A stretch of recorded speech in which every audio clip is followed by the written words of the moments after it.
ওগো আমার হাবিব, আমি আল্লাহ আপনার প্রতি যেই কিতাব নাযিল করেছি ওই কিতাব থেকে আপনি আপনার উম্মতদেরকে পড়ে পড়ে শোনান।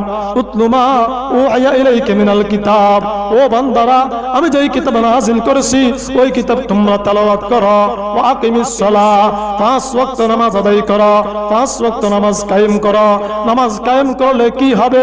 ইন্নাস সালাতা তানহা আনিল ফাহশাই ওয়াল মুনকার, ইন্নাস সালাতা তানহা আনিল ফাহশাই ওয়াল মুনকার। নিশ্চয় নামাজ মানুষকে সমস্ত অশ্লীল অপরাধ থেকে, সমস্ত অন্যায় থেকে বিরত রাখে। বলেন সুবহানাল্লাহ। ইরানের এক বাদশা ছিল, নাম ছিল বাদশা সঞ্জর। কি নাম ছিল? জোরে বলেন, বাদশা সঞ্জর। বড় নেককার বাদশা ছিল, বড় ফরহেজগার বাদশা ছিল। ওই বাদশার কোনো পুত্র সন্তান ছিল না, একটি মাত্র কন্যা সন্তান ছিল। অবর্ণনীয় রূপ আর যৌবনে ভরা বাদশার কন্যা। এই বাদশা একদিন তার মন্ত্রীদেরকে নিয়ে মিটিং করলো, ও মন্ত্রীরা, আমার তো কোনো পুত্র সন্তান নাই, একটি মাত্র কন্যা সন্তান। আমি দুনিয়া থেকে চলে যাওয়ার পরে পুত্র সন্তান থাকলে ওই পুত্র সন্তানের এই রাজত্বের মালিক হইতো। এখন আমি বড় পেরেশানের মধ্যে আছি, আমার মেয়েটা না জানি কেমন ছেলের হাতে যায়।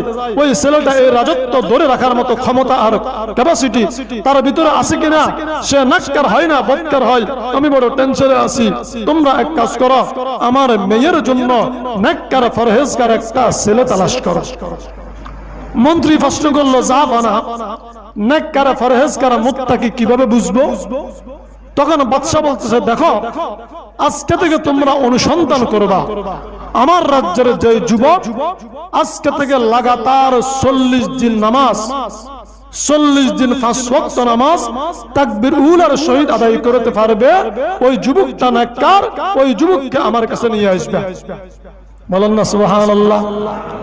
ও ঘটনাক্রমে এক জুতাসুর, এই জুতাসুর জন্মগত জুতাসুর, জুতাসুরের বাবা ছিল জুতাসুর, দাদাও ছিল জুতাসুর, বংশগত জুতাসুর।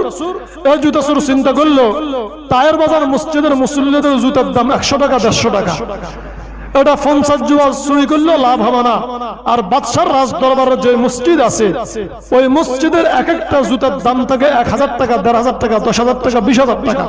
ওখান থেকে এক জোড়া চুরি করতে পারলে আমি সফল। এই চোর জুতা চুরি করার জন্য ঢুকলো, সুযোগের অপেক্ষায় বসে আছে। হঠাৎ করে যুবকের কানের মধ্যে বাদশা আর মন্ত্রীর আলোচনা বাড়ি মেললো। যুবক মনে মনে চিন্তা করলো, হায় রে, আমি যদি চুরি ছাড়ি দিই 40 দিনের জন্য বাদশার সামনে একটা বেশ দেখতে পারি, বেশ ধরিয়া মোটামুটি যদি বাদশার নজরে উঠতে পারি, 40 দিনের মাথায় আমি রাজত্বের মালিক হয়ে যাব, রাজকন্যার মালিক হয়ে যাব। কার ধারণা? জুতাচোরের ধারণা। এই জুতাচোর তারা পরিকল্পনা অনুযায়ী বাস্তবায়ন শুরু করে দিল। মন্ত্রীর নজরে পড়ে গেল জুতাচোর।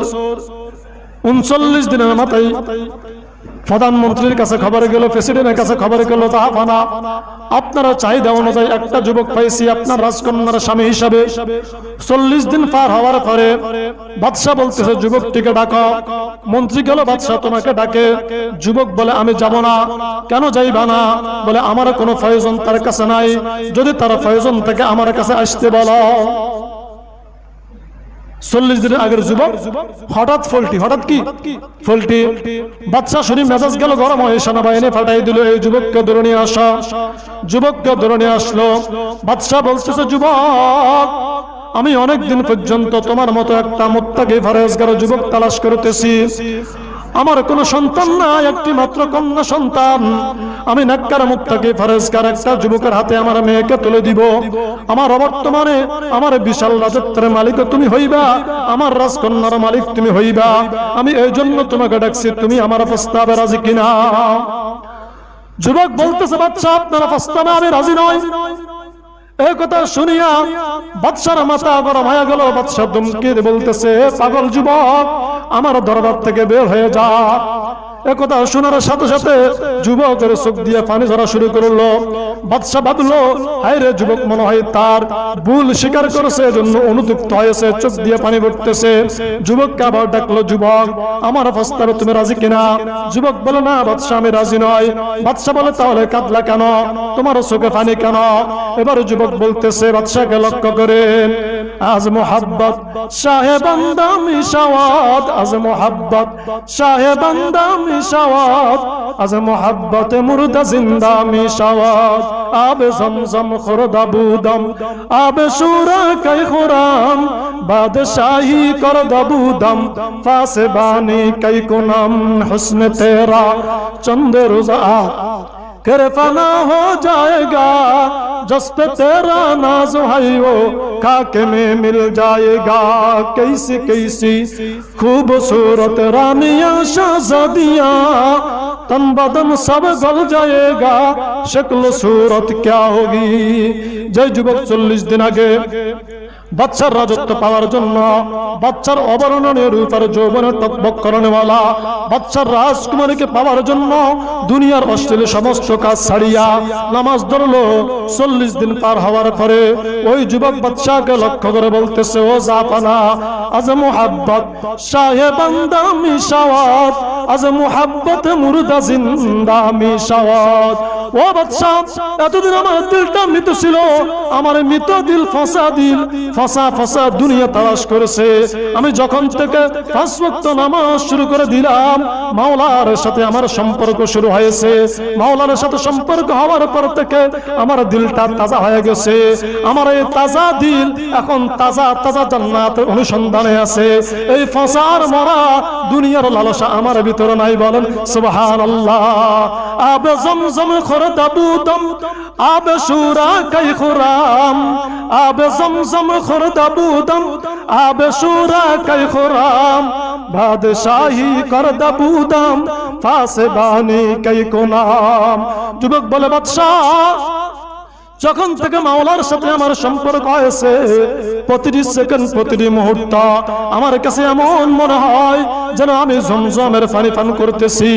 আমি যদি মাওলার সম্পর্ক ছাড়িয়া আপনার সাথে সম্পর্ক করি, তো ওই সম্পর্ক চলে যাওয়ার কারণে আমার থেকে প্রতিটা সেকেন্ড লবণাক্ত পানির মতো মনে হবে। আমি যেই যুবক সাদা সর্বদা জমজমের পানি পান করেছি, আমি সেই যুবক এখন কি করে লবণাক্ত পানি পান করব? আবে জমজম খরদা বুদম, আবে শুরা কাই খুরাম, বাদশাহী করদা বুদম, ফাসবানি কাই কুনাম. যুবক বলে, বাদশাহ, মাওলার সাথে সম্পর্ক হওয়ার পর থেকে রব্বুল আলামিন কুদরতি কারিশমায় এই কুদরতি কায়নাতে আমাকে বাদশা বানাই দিছে। পুরো কায়নাতটারে আমার গোলাম বানাই দিছে। আমি বিগত 40 দিন পর্যন্ত গোটা কায়নাতের বাদশা ছিলাম। এখন যদি আপনার রাজত্ব ধরি, আল্লাহর রাজত্ব ছুটিয়া আপনার এই ফাঁসা রাজত্বের মালিক হইয়া আমি গোটা কায়নাতের গোলাম হয়ে যাব। যে যুবকটা 40 দিন বাদশা ছিল, ওই যুবকটা কি করে গোলাম হবে বলেন না? সুবহানাল্লাহ। যুবক আর বলে, হুসনে তেরা চন্দ রোজা कर फना हो जाएगा, जस पे तेरा नाज है वो खाके में मिल जाएगा. যে যুবক 40 দিন আগে বাদশার রাজপ্রাসাদ পাওয়ার জন্য দুনিয়ার সমস্ত কাজ ছাড়িয়া রাজ দরবারে মুখ হয়ে গেছে, ওই যুবক 40 দিন পরে এখন বলতেছে, হুসনে তেরা চন্দ রোজা कर फना हो जाएगा, जस पे तेरा नाज है वो खाके में मिल जाएगा. যুবক বলে, ও জাপানা, আপনার যে রাজত্ব, আপনার যে রাত বাদশাহী দরবার, এটা সাময়িক সময়ের জন্য, এটা ক্ষণিকের জন্য, এটা কিছুদিন পরে ধ্বংস হয়ে যাবে, বিলীন হয়ে যাবে। কিন্তু রব্বুল আলামিন আমি যখন নামাজ ধরলাম, আমাকে যেই বাদশাহী দিয়েছে, জান্নাতের বাদশাহী, ওই রাজত্ব চিরস্থায়ী, ওই রাজত্ব কখনো ধ্বংস হবে না। বলেন সুবহানাল্লাহ। कैसी कैसी खूबसूरत रानियां शाहजादियां, कैसी कैसी खूबसूरत रानियां शाहजादियां, तन बदन सब गल जाएगा, शक्ल सूरत क्या होगी.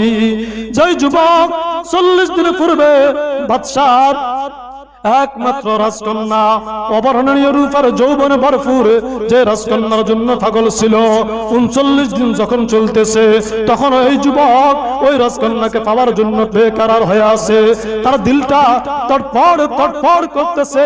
আর মাত্র একটি দিন, আর একটি দিন পার হইলে এই বিশাল দালানের ভিতরে যে একটা মণিমুক্তা লুকায়িত আছে, যে একটা পূর্ণিমার চাঁদ বাচ্চার অবর্ণনীয় রূপের যৌবনের অধিকারিণী রাজকন্যা রাজকন্যা লুকাইয়া আছে, একদিন পরেই আমি তার মালিক হয়ে যাব, একদিন পরে তার সাথে আমার সাক্ষাৎ হবে।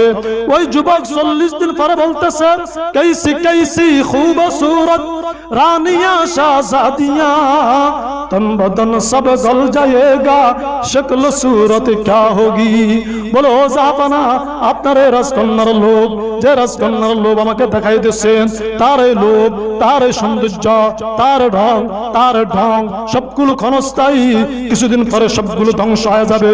যৌবন যখন ফুরাইবে, 25 বছর পার হইবে, 30 বছর পার হইবে, স্কিনের সৌন্দর্য আর থাকবে না, আর দেহের লাবণ্যতা আর থাকবে না, সবকিছু ধ্বংস হয়ে যাবে।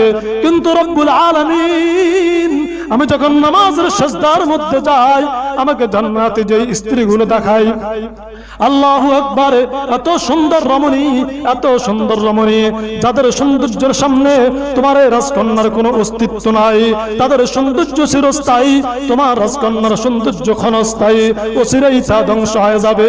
कैसी कैसी खूबसूरत रानियां शाहजादियां, तन बदन सब गल जाएगा, शक्ल सूरत क्या होगी।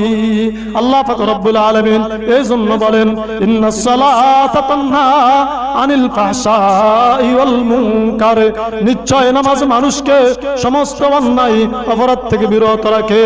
ওই যুবক 40 দিন নামাজ পড়ছে, বংশগত জুতা সুর থেকে আল্লাহ তাআলা তাকে শ্রেষ্ঠ ওলি বানাই দিয়েছে। বলেন না সুবহানাল্লাহ।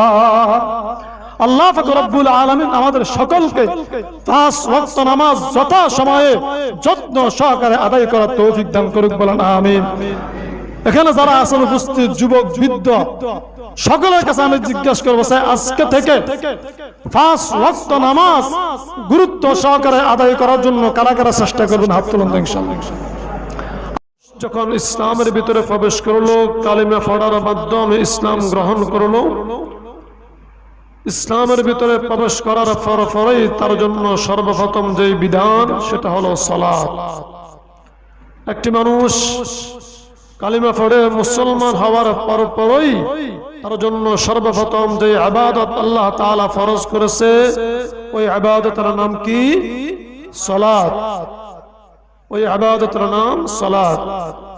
এই মর্মে আল্লাহর হাবিব মুহাম্মদুর রাসূলুল্লাহ সাল্লাল্লাহু আলাইহি ওয়াসাল্লাম বলেন, قال سيدنا رسول الله صلى الله عليه وسلم بني الإسلام على 5: شهادة الله إله إلا الله وأن محمد رسول الله إقامة الصلاة وإيتاء الزكاة والحج وصوم رمضان। বিশ্বনবী মুহাম্মদুর রাসূলুল্লাহ সাল্লাল্লাহু আলাইহি ওয়াসাল্লাম বলেন, সালাত এটি ইসলামের এমন একটি বিধান, বলে ইসলাম ধর্মের 5টি প্রধান বুনিয়াদ আছে, ইসলাম ধর্মের 5টি প্রধান খুঁটি আছে। প্রধান 5 খুঁটির মধ্যে একটি খুঁটি হলো সালাত। বলেন না সুবহানাল্লাহ। একটি ঘর স্থির করার জন্য এই যে মসজিদ নির্মাণ করা হয়েছে, এই মসজিদ স্থির থাকার জন্য তার চতুর্পাশে কয়েকটি খুঁটি ব্যবহার করা হয়েছে। এখান থেকে যদি একটি খুঁটি নড়বড় হয়ে যায় তাহলে মসজিদে ঢিলাঢালা হয়ে যাবে, যদি 2টি খুঁটি নড়বড় হয়ে যায় মসজিদ অর্ধেক ভেঙে পড়বে। আল্লাহ রাসূল মুহাম্মদুর রাসূলুল্লাহ সাল্লাল্লাহু আলাইহি ওয়াসাল্লাম বলেন, ইসলামের প্রধান 5টি বুনিয়াদ, প্রধান 5টি স্তম্ভ রয়েছে, তার মধ্যে একটি স্তম্ভ হলো সালাত। কোন ব্যক্তি যদি সালাতের মধ্যে অলসতা করে, কোন ব্যক্তি যদি যথা সময়ে সালাত আদায় না করে, সালাতের বিষয়ে অযত্নবান হয়, তখন তার ইসলাম অসম্পূর্ণ হয়ে যাবে, তার ইসলাম একটি খুঁটিবিহীন হয়ে যাবে, তার ইসলাম নড়বড় হয়ে যাবে। এজন্য আমরা আমাদের ইসলামকে ঠিক রাখার জন্য, আমাদের ঈমানকে মজবুত রাখার জন্য সদা সর্বদা সালাতের বিষয়ে যত্নবান হতে হবে। কি বলেন ইনশাআল্লাহ? আল্লাহ রাসূল সাল্লাল্লাহু আলাইহি ওয়াসাল্লাম এই সালাতের গুরুত্ব বয়ান করতে গিয়ে রাসূল আরো বলেন, قال سيدنا رسول الله صلى الله عليه وسلم الصلاة عماد الدين الصلاة عماد الدين من أقامها فقد أقام الدين ومن هدمها فقد هدم الدين বিশ্বনবী মুহাম্মদুর রাসূলুল্লাহ সাল্লাল্লাহু আলাইহি ওয়াসাল্লাম বলেন আসসালাতু ইমাদুদ্দিন রাসূল বলেন সালাত হলো ধর্মের খুঁটি সালাত হলো ধর্মের ফাউন্ডেশন সালাত হলো ধর্মের ভিত্তি যারা ঈমানদার দাবি করে যারা নিজেকে মুমিন দাবি করে তার ঈমানের যে ফাউন্ডেশন রয়েছে ঈমানের যে স্তম্ভ রয়েছে ঈমানের যে বুনিয়াদ রয়েছে ওই স্তম্ভ ওই ফাউন্ডেশন ওই বুনিয়াদের নামই হলো সালাত আসসালাতু ইমাদুদ্দিন মান আকামাহা ফাকাদ আকামাদ্দিন ওয়া মান হাদামাহা ফাকাদ হাদামাদ্দিন বিশ্বনবী মুহাম্মদুর রাসূলুল্লাহ সাল্লাল্লাহু আলাইহি ওয়াসাল্লাম বলেন উম্মতে শুনে রাখো যে ব্যক্তি তার সালাতের ব্যাপারে যত্নবান হবে যে ব্যক্তি তার সালাতকে সময় মতো আদায় করবে যে ব্যক্তি তার সালাতকে যথা সময়ে আদায় করবে সে তার স্তম্ভকে ঈমানের ফাউন্ডেশনকে ইসলামের ফাউন্ডেশনকে তার ধর্মের ফাউন্ডেশনকে হেফাজত করেছে তার ধর্মের ফাউন্ডেশনকে বহাল রেখেছে ওয়ামান হাদামাহা ফাকাদ হাদামাদ্দিন যে ব্যক্তি তার সালাতের ব্যাপারে অলসতা করবে যে ব্যক্তি তার সালাত যথা সময়ে আদায় করবে না যে ব্যক্তি তার সালাতের ব্যাপারে অযত্নবান হবে সে যেন তার ধর্মের ফাউন্ডেশনকে ধ্বংস করে দিয়েছে ধর্মের বুনিয়াদকে ধ্বংস করে দিয়েছে ধর্মের স্তম্ভকে ধ্বংস করে দিয়েছে বলেন নাউযুবিল্লাহ قال سيدنا رسول الله صلى الله عليه وسلم الصلاة عماد الدين من أقامها فقد أقام الدين ومن هدمها فقد هدم الدين সালাতের গুরুত্ব বোঝানোর জন্য সালাত কত বড় দামি ইবাদত এই কথাটি প্রমাণ করার জন্য বিশ্বনবী মুহাম্মদুর রাসূলুল্লাহ সাল্লাল্লাহু আলাইহি ওয়াসাল্লাম আর বলেন قال سيدنا رسول الله صلى الله عليه وسلم بين الرجل وبين الشرك والكفر ترك الصلاة بين الرجل وبين الشرك والكفر ترك الصلاة বিশ্বনবী মুহাম্মদুর রাসূলুল্লাহ সাল্লাল্লাহু আলাইহি ওয়াসাল্লাম বলেন ও আমার উম্মতরা শুনে রাখো ও ঈমানদারগণ শুনে রাখো মানুষের মধ্যে এবং শিরক ও কুফরের মধ্যে পার্থক্য হলো সালাত মানুষের মধ্যে এবং শিরক ও কুফরের মধ্যে পার্থক্য হলো সালাত অর্থাৎ যে ব্যক্তি ঈমানদার সে সালাত তরক করতে পারে না আর যে ব্যক্তি সালাত তরক করবে সে ঈমানদার হতে পারে না যার ভিতরে সালাত থাকবে যে নিজের সালাতকে হেফাজত করবে যে গুরুত্ব সময়ে সালাত আদায় করবে কুফর শিরক তাকে গ্রাস করতে পারবে না আর যে ব্যক্তি সালাতের ব্যাপারে অযত্নবান হবে যে ব্যক্তি যথা সময়ে সালাত আদায় করবে না বিশ্বনবী মুহাম্মদুর রাসূলুল্লাহ সাল্লাল্লাহু আলাইহি ওয়াসাল্লাম বলেন কুফর আর শিরক তাকে অতি সহজে গ্রাস করে ফেলবে বলেন নাউযুবিল্লাহ قال سيدنا رسول الله صلى الله عليه وسلم بين الرجل وبين الشرك والكفر ترك الصلاة মানুষ এবং কুফর ও শিরকের মাঝের পার্থক্য হলো সালাত তরক করা এই সালাতের গুরুত্ব বোঝানোর জন্য বিশ্বনবী মুহাম্মদুর রাসূলুল্লাহ সাল্লাল্লাহু আলাইহি ওয়াসাল্লাম আর বলেন আলা সাইয়্যিদুনা রাসূলুল্লাহ সাল্লাল্লাহু আলাইহি ওয়াসাল্লাম أول ما يحاسب به العبد يوم القيامة الصلاة فإن صلحت صلح سائر عمله وإن فسدت فسد سائر عمله বিশ্বনবী মুহাম্মদুর রাসূলুল্লাহ সাল্লাল্লাহু আলাইহি ওয়াসাল্লাম বলেন ও আমার উম্মতরা শোনো আউয়ালু মা ইউহাসাবু বিহিল আবদু ইয়াউমাল কিয়ামাতিস সালাহ কিয়ামত দিবসে বান্দা হাজার হাজার আমল নিয়ে আল্লাহ পাক রব্বুল আলামিনের আদালতে দাঁড়াইবে, কিন্তু আল্লাহ পাক রব্বুল আলামিন হাশরের ময়দানে প্রতিটি বান্দা থেকে সর্বপ্রথম যে ইবাদতের হিসাব নেবে তা হলো সালাত। বলেন সুবহানাল্লাহ। আউয়ালু মা ইউহাসাবু বিহিল আবদু ইয়াউমাল কিয়ামাতিস সালাহ। শিক্ষক যখন ছাত্রের পরীক্ষার কাগজ কাটে, পরীক্ষার কাগজ কাটার সময় সর্বপ্রথম 1 নম্বর প্রশ্নের জবাব দেখে।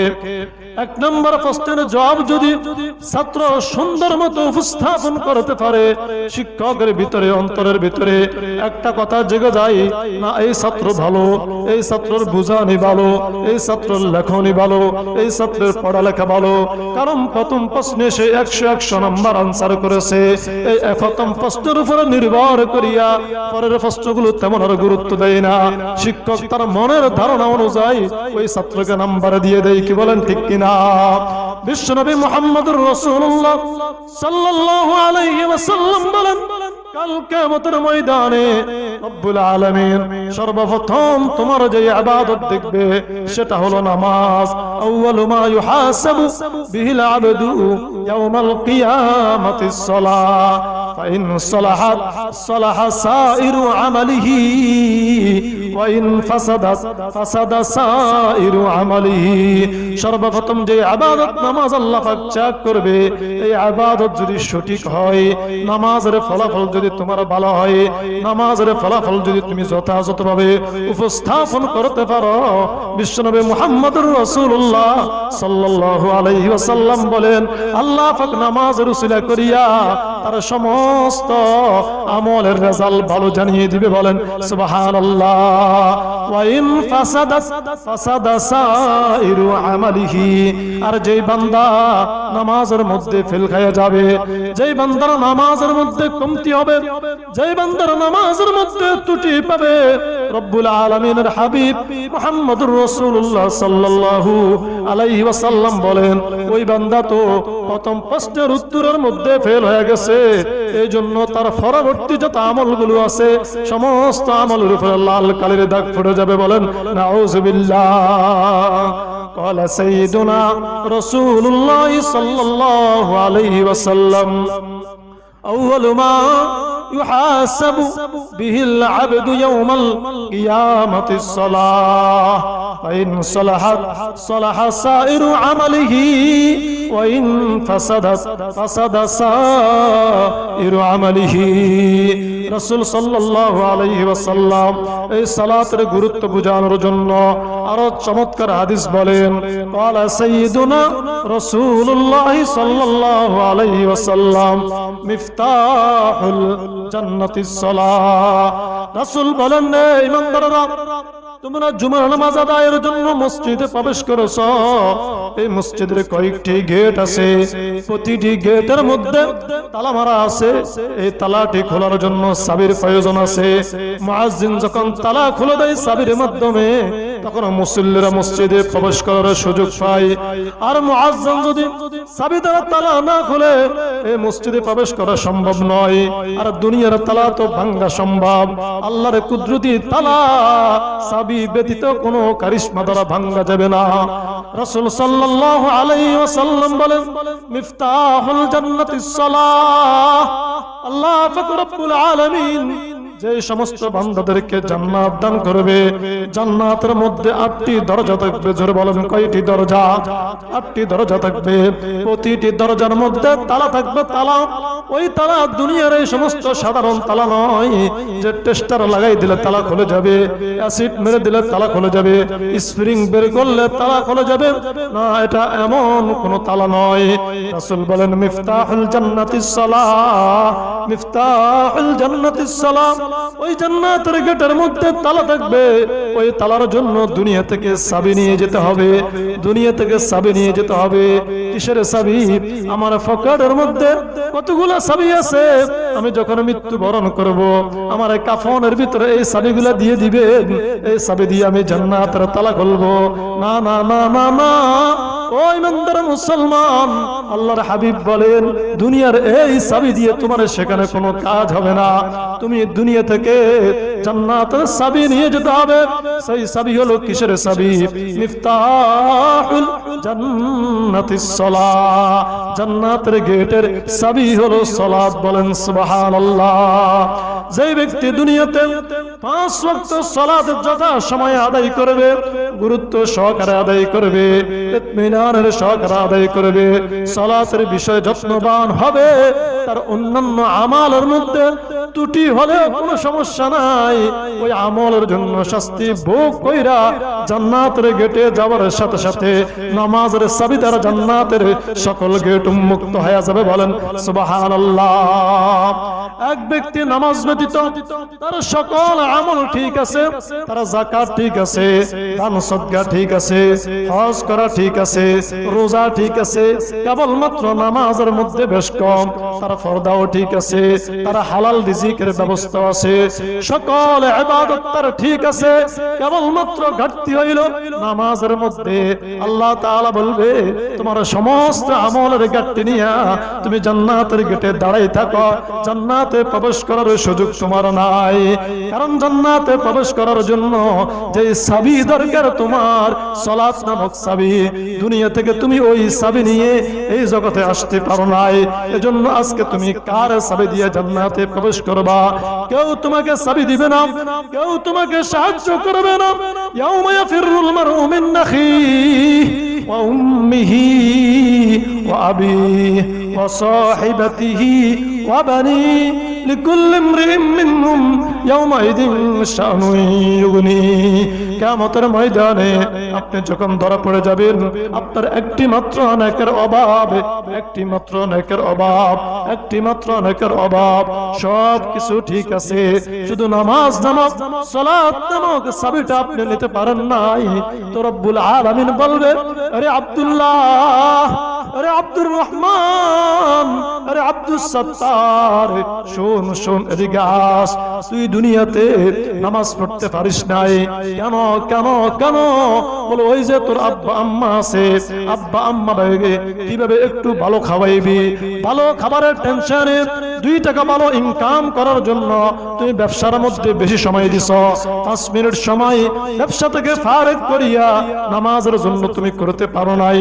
তুমি ডাইভিং এর মধ্যে বেশি সময় দিছ। আব্বা আম্মাকে একটু ভালো খাওয়াইবা, স্ত্রী সন্তানকে একটু ভালো খাওয়াইবা, ভাই বোনদেরকে একটু ভালো খাওয়াইবা, এর ফিকির করতে করতে নামাজের জন্য তুমি সময় পাও নাই। আজকে যাও, ওই যে তোমার আব্বা আছে, তোমার আব্বার কাছে যাও, একটি মাত্র নেকি নিয়ে আসো। যদি একটি নেকি নিয়ে আনতে পারো, আমি আল্লাহ তোমাকে জান্নাত দিয়ে দিব। তোমার মাতার কাছে যাও, ওই যে দেখা যায় তোমার মা দাঁড়িয়ে আছে, ওই যে তোমার স্ত্রী দাঁড়িয়ে আছে, ওই যে তোমার সন্তান, ওই তোমার ভাই বোন সকলে দাঁড়িয়ে আছে। তুমি যাও, একটি নেকি নিয়ে আসো।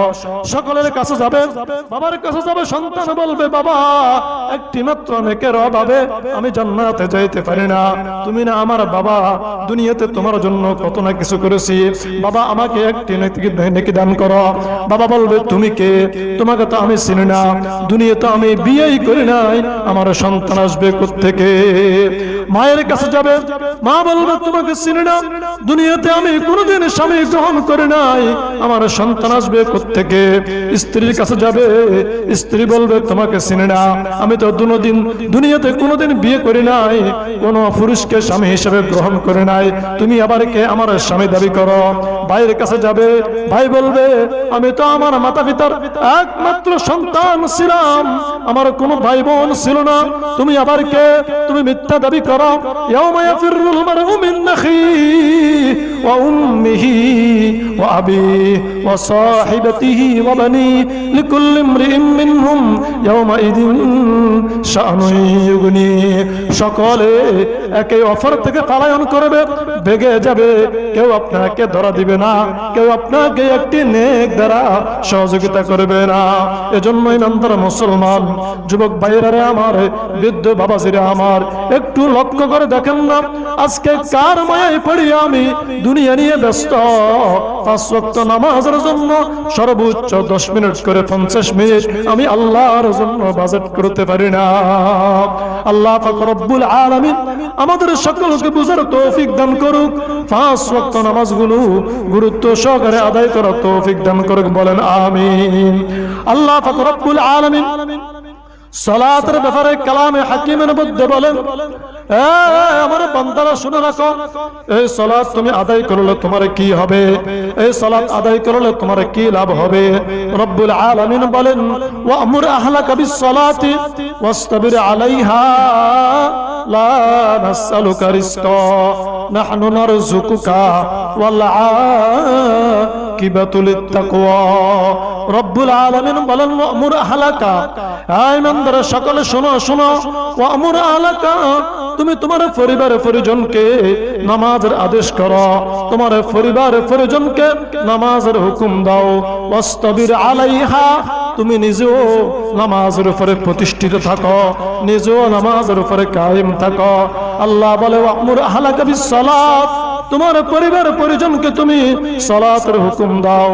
বিশ্বনবী মুহাম্মদুর রাসূলুল্লাহ সাল্লাল্লাহু আলাইহি ওয়াসাল্লাম বলেন, ক্বালা সাইয়্যিদুনা রাসূলুল্লাহ সাল্লাল্লাহু আলাইহি ওয়াসাল্লাম, মুরু আওলাদাকুম বিস-সালাত ওয়া হুম আবনাউ 7 সিনিন ওয়াদরিবুহুম আলাইহা ওয়া হুম আবনাউ 10 সিনিন।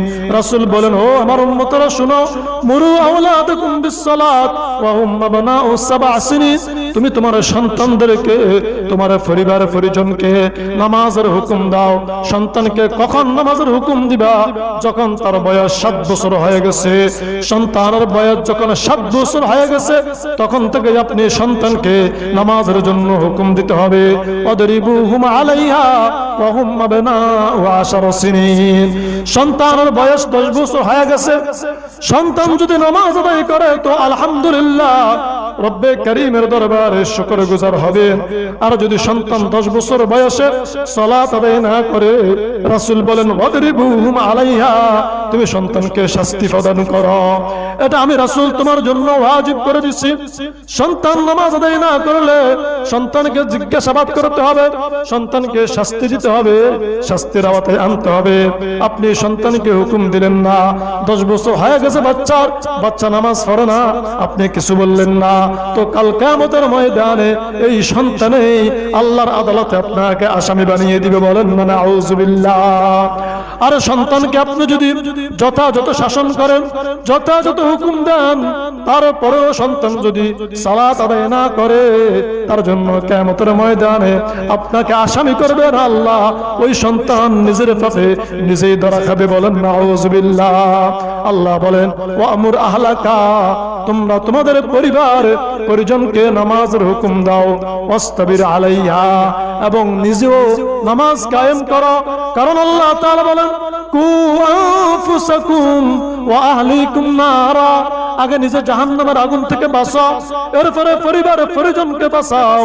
এখানে বলে, তুমি তোমার পরিবারকে নামাজের হুকুম দিলা, কিন্তু নিজে নামাজ পড়লা না। এটা করলে তো ওই পরিবারগ তারা জাহান্নামের আগুন থেকে বাঁচলো, কিন্তু নিজে তো বাঁচতে পারলা না। কু আনফুসাকুম ওয়া আহলিকুম নারা, নিজে আগে বাঁচতে হবে, পরে আত্মীয় স্বজনকে বাঁচাইতে হবে। ওয়া'মুর আহলাকা বিস-সালাতি ওয়াসতাবির আলাইহা, তাদেরকে তুমি নামাজের হুকুম দাও এবং নিজেও নামাজ কায়েম করো। ওয়াসতাবির আলাইহা লা নাসআলুকা রিজকা, রব্বুল আলামিন বলেন, এরে বান্দা, আমি আল্লাহ তোদের থেকে রিজিক চাই নাই, খাবার চাই নাই, পানি চাই নাই, ধান চাল চাই নাই, মাল গোশত চাই নাই। আমি আল্লাহ কেবলমাত্র আমার একটু গোলামি তোদের থেকে চাইছি। আমি আল্লাহ একটু গোলামি চাইছি। লা নাসআলুকা রিজকা, আমি তোদের থেকে রিজিক চাই নাই। নাহনু নারযুকুক, বরং আমি আল্লাহ তোমাদের রিজিকের ব্যবস্থা করব। আমি আল্লাহ তোমাদেরকে রিজিক দিই, তোমরা আমি আল্লাহর গোলামি করো, তোমাদের কাজ আমি আল্লাহর গোলামি করা, আমি আল্লাহর কাজ তোমাদের সকল প্রয়োজন পুরা করা। তোমরা যথা সময়ে আমি আল্লাহর গোলামি করবা, যথা সময়ে সালাত আদায় করবা, সালাতের ব্যাপারে যত্নবান হবা। তোমার দুনিয়াবি যত প্রয়োজন আছে সমস্ত প্রয়োজন আমি আল্লাহই পূরণ করে দিব। বলেন সুবহানাল্লাহ। নাহনু নারযুকুক, আমি আল্লাহ তোমার রিজিকের ব্যবস্থা করে দিব। ওয়াল আকিবাতু লিত্তাকওয়া, বিশ্বনবী মুহাম্মদুর রাসূলুল্লাহ সাল্লাল্লাহু আলাইহি ওয়াসাল্লাম যখনই কোনো সমস্যার মধ্যে পড়ে যেত, যখন কোনো মুসিবত সামনে আসতো, সাথে সাথে সালাত আদায় শুরু করে দিত। সাহাবাই কেরামদেরকে বলতো, আমার সাহাবারা, যখন তোমরা কোনো মুসিবত দেখবা, যখনই তোমরা কোনো বিপদের সম্মুখীন হবা, যখনই তোমাদের কোনো প্রয়োজন সামনে আসবে, সাথে সাথে তোমরা সালাত আদায় করো। সালাত আদায় করার সাথে সাথে আল্লাহ তাআলা তোমাদের সকল প্রয়োজন পুরো করে দিবে। বলেন সুবহানাল্লাহ। এখন প্রশ্ন হয়, হুজুর আমরাও তো সালাত আদায় করি, ফজরের থেকে নিয়ে সন্ধ্যা পর্যন্ত হাজারো টেনশন মাথার ভিতরে, হাজারো প্রয়োজন আমাদের সামনে আসে, আমাদের প্রয়োজন তো পুরো হয় না, আমরাও তো সালাত আদায় করি, তার কারণটা কি? আল্লাহ তাআলা বলেন, ওয়াল আকিবাতু লিত্তাকওয়া, ওয়াল আকিবাতু লিত্তাকওয়া। তুমি সালাত আদায় করবা, ওই সালাতটা পরিপূর্ণ তাকওয়ার সহিত আদায় করতে হবে, পরিপূর্ণ ইতমিনানের সহিত আদায় করতে হবে। আমরা সালাত আদায় করি, আমাদের সালাতের ভিতরে পরিপূর্ণ তাকওয়া পাওয়া যায় না, আমাদের সালাতের ভিতরে পরিপূর্ণ ইতমিনান পাওয়া যায় না। এজন্য আমাদের নামাজ, আমাদের সালাত আমাদের সমস্যার সমাধান করতে পারে না। যদি আমি তাকওয়া সহকারে ইতমিনানের সহিত সালাত আদায় করতে পারি, তো বিশ্বনবীর ঘোষণা অনুযায়ী আল্লাহ তাআলা আমার জিন্দেগীর সকল প্রয়োজন পুরো করে দিবে। বলেন সুবহানাল্লাহ।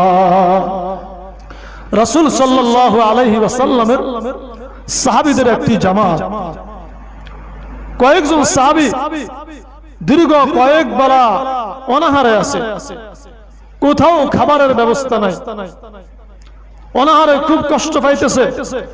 সাহাবায়ে কেরাম পরামর্শ করলো, এই মুহূর্তে কি করা যায়? পরামর্শ সাপেক্ষে সিদ্ধান্ত হলো যে আমরা রাসূল সাল্লাল্লাহু আলাইহি ওয়াসাল্লামের দরবারে একজন প্রতিনিধি পাঠাবো, রাসূল সাল্লাল্লাহু আলাইহি ওয়াসাল্লাম যাতে করে আমাদের জন্য কিছু খাবারের ব্যবস্থা করে। সিদ্ধান্ত অনুযায়ী সাহাবী বিশ্বনবীর দরবারে হাজির হইল। আসসালামু আলাইকা ইয়া সাইয়্যিদুল আম্বিয়া, আসসালামু আলাইকা ইয়া সাইয়্যিদুল মুরসালিন। ওগো আল্লাহর নবী, আমরা কয়েকজন আপনার সাহাবী দীর্ঘ কয়েক বেলা অনাহারে আছি, আমাদের খাবারের কোনো ব্যবস্থা নাই, আমরা খুবই কষ্ট পাচ্ছি, অনেক চেষ্টা করেছি খাবারের ব্যবস্থার জন্য, কোথাও থেকে খাবারের ব্যবস্থা হয় নাই। ওগো আল্লাহর নবী, আপনি আমাদের জন্য কিছু খাবারের ব্যবস্থা করে। রাসূল জিজ্ঞেস করলো, তোমরা কি সালাতুল হাজত আদায় করেছো? সালাতুল হাজত বলা হয় যখন এই বান্দা কোনো মুসিবত সামনে আসবে, যখন এই বান্দার কোনো প্রয়োজন সামনে আসবে, তখন এই বান্দা সাথে সাথে নামাজে দাঁড়াইয়া 2 রাকাত নামাজ আদায় করিয়া আল্লাহর কাছে দোয়া করবে, আল্লাহ তাআলা তার সকল প্রয়োজন পুরো করে দিবে। বলেন সুবহানাল্লাহ। এটাকে বলা হয় সালাতুল হাজত। রাসূল জিজ্ঞেস করলো, তোমরা কি সালাতুল হাজত আদায় করেছো নাকি? সাহাবীরা বলল, ইয়া রাসূলুল্লাহ, আমরা সালাতুল হাজত আদায় করেছি, কই আমাদের তো কোনো ব্যবস্থা হয় নাই। রাসূল বলে, যাও তোমরা সালাতুল হাজত আদায় করো, আমি খাবারের ব্যবস্থা করতেছি। এই কথা বলার পরে সাহাবী চলে গেল। রাসূল সাল্লাল্লাহু আলাইহি ওয়াসাল্লাম এদিকে অন্য কাজে ব্যস্ত হওয়ার কারণে ওই সাহাবীর কথা ভুলে গেল। সাহাবীগণ নামাজ আদায় করলো। নামাজ শেষ হওয়ার সাথে সাথে দেখতেছে 2 জন ব্যক্তি সাদা পাঞ্জাবি গায়ে, সাদা পাগড়ি পরিধান অবস্থা, একজনের মাথার মধ্যে বড় একটা গোশতের পাতিল, আরেকজনের মাথার মধ্যে বড় একটা রুটির টুকরি, 2টা পাত্র নিয়ে সাহাবায়ে কেরামের মজলিসে হাজির হয়ে গেল। ওই লোকগুলো কিছুই বললো না, খাবারগুলোর সামনে দিয়ে লোকগুলো চলে আসলো। সাহাবাই কারাম মনে মনে ভাবছে এই খাবারগুলো রাসূল সাল্লাল্লাহু আলাইহি ওয়াসাল্লামের পক্ষ থেকে পাঠানো হয়েছে। সাহাবাই কারাম খাবারগুলো দেখে বড় আনন্দিত হয়ে গেল। এত সুস্বাদু খাবার, এত উন্নত মানের খাবার, এত দামি খাবার। সাহাবাই কারাম বলেন আমরা কোনোদিন এত দামি খাবার দেখি নাই, এত উন্নত মানের খাবার আমরা কখনো খাইবো তা কোনোদিন ধারণাও করি নাই। এত উন্নত মশলা দ্বারা এত সুঘ্রাণযুক্ত খাবার আমরা কখনোই আমরা চোখে দেখি নাই। সাহাবাই কারাম পরিতৃপ্ত হইয়া খাইলো। সাহাবাই কারামের একটা অভ্যাস ছিল, বিশ্বনবীর সুন্নাত খাবারের পাত্র থেকে যখন খাবার নেবে ঢাকনা পরিপূর্ণ খুলবে না, ঢাকনা দিয়ে এক পাশ থেকে বিসমিল্লাহ পড়ে খাবার নেবে। সাহাবাই কারাম রাসূলের সুন্নাত মোতাবেক ঢাকনা না খুলে এক পাশ থেকে চামচ দিয়া আস্তে আস্তে খাবার নিতেছে। সাহাবাই কারাম খেতে খেতে পরিতৃপ্ত হইয়া খাইলো। খাওয়ার যখন শেষ হইলো সকলে তৃপ্তি ভরে খাইলো, সকলে পেট ভরে খাইলো। খাবার শেষ হওয়ার পর দেখতেছে ওই প্রথমবার ফাতিলটা যেই পরিমাণ ওজন ছিল এখনো সেই পরিমাণ ওজন, তার থেকে বিন্দু পরিমাণও কমে নাই। বলেন সুবহানাল্লাহ।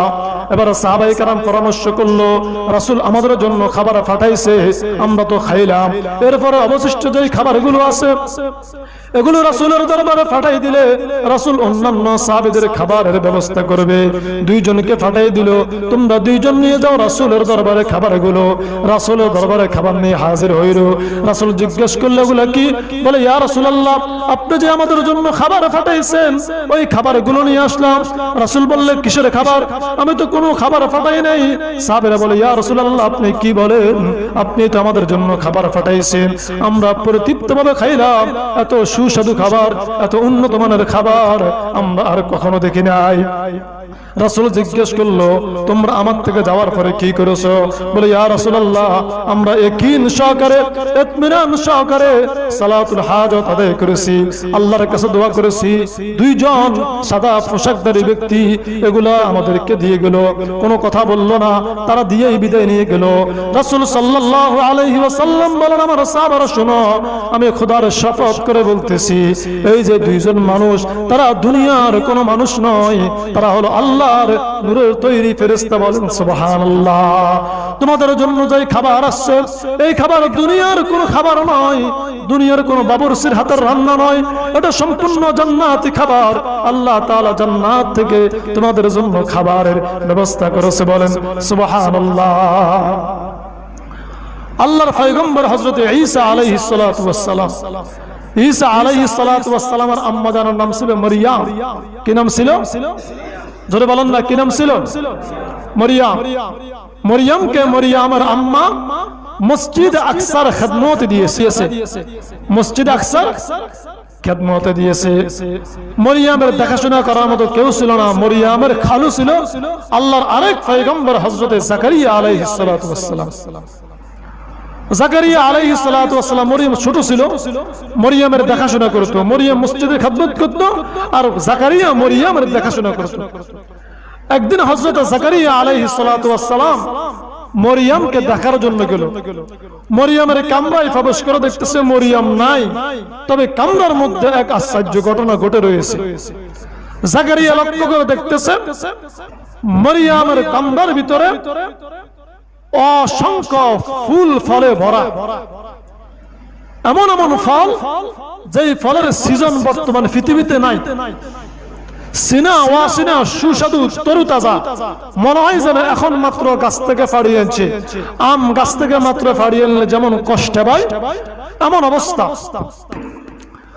জাকারিয়া মরিয়মকে জিজ্ঞেস করলো ক্বালা ইয়া মরিয়ম আন্না লাকি হাযা, ক্বালা ইয়া মরিয়ম আন্না লাকি হাযা। ও মরিয়ম ব্যাপার কি? তুমি তো মসজিদ আকসার এরিয়ার বাইরে তুমি যাও না, কোন মানুষ আমি ব্যতীত তোমার কামরায় প্রবেশ করে না, সুতরাং তুমি বাহির থেকে আনবা, কেউ তোমাকে বাহির থেকে দিয়ে যাবে তার কোনো সুযোগ নাই। এবং যেই ফলগুলো তোমার কামরার মধ্যে বিদ্যমান বর্তমানে পৃথিবীতে তার কোনো মৌসুম নাই। ক্বালা ইয়া মরিয়ম আন্না লাকি হাযা। জাকারিয়া আশ্চর্য হয়ে বলে হে মারিয়াম ব্যাপারে কি এগুলা কি? মারিয়াম বলে ক্বালাত হুয়া মিন ইনদিল্লাহ, ক্বালাত হুয়া মিন ইনদিল্লাহ ইন্নাল্লাহা ইয়ারযুকু মান ইয়াশাউ বিগাইরি হিসাব। মরিয়ম বলে, ও খালুজান, এটা হলো আল্লাহর পক্ষ থেকে ব্যবস্থা হয়েছে, আল্লাহর পক্ষ থেকে ফাটানো হয়েছে। ইন্নাল্লাহা ইয়ারযুকু মান ইয়াশাউ বিগাইরি হিসাব। যে ব্যক্তি আল্লাহকে রাজি করতে পারবে, আল্লাহ যার উপরে খুশি হয়ে যাবে, আল্লাহ তার জন্য এমন রিজিকের ব্যবস্থা করবে যার কোনো হিসাব থাকবে না। বলেন সুবহানাল্লাহ। আল্লাহ পাক রব্বুল আলামিন সালাতের উপকার সম্পর্কে অন্য আয়াতে বলেন, ওয়া আকিমুস সালাতা তারফাইন নাহার ওয়া যুলাফাম মিনাল লাইল ইন্নাল হাসানাতি ইযহিবুনাস সাইয়্যাত ইন্নাল হাসানাতি ইযহিবুনাস সাইয়্যাত। আল্লাহ তাআলা বলেন, ওয়াকিমুস সালাতা তারফাইন নাহার, ও ঈমানদার সকল, তোমরা দিনের দুই দিকে নামাজ আদায় করো। দিনের প্রথম অংশে তোমরা ফজর এবং যোহরের সালাত আদায় করো, দিনের দ্বিতীয় অংশে তোমরা আসরের সালাত আদায় করো। ওয়াজুলাফাম মিনাল লাইল, রাতের কিছু অংশ তোমরা মাগরিব এবং ইশারের সালাত আদায় করো। এই 5 ওয়াক্ত সালাত যদি তুমি যত সময়ে গুরুত্ব সহকারে উত্তম রূপে আদায় করতে পারো, তোমার কি হবে? ইন্নাল হাসানাতি ইযহিবুনাস সাইয়্যাত ইন্নাল হাসানাতি ইযহিবুনাস সাইয়্যাত। এই যে সালাত, এটা ভালো একটা কাজ, উত্তম কাজ, সবচেয়ে দামি কাজ, সবচেয়ে দামি ইবাদত। এই ইবাদত যদি তুমি করতে পারো, আল্লাহ পাক রব্বুল আলামিন কুদরতি ভাবে তোমার ভিতরে যত খারাপি আছে, যত অশ্লীলতা আছে, যত বেহায়াপনা আছে, সব কিছু কুদরতি ভাবে তোমার থেকে দূর করে দিবে। বলেন সুবহানাল্লাহ। ইন্নাল হাসানাতি ইযহিবুনাস সাইয়্যাত যালিকা যিকরা লিয-যাকিরিন।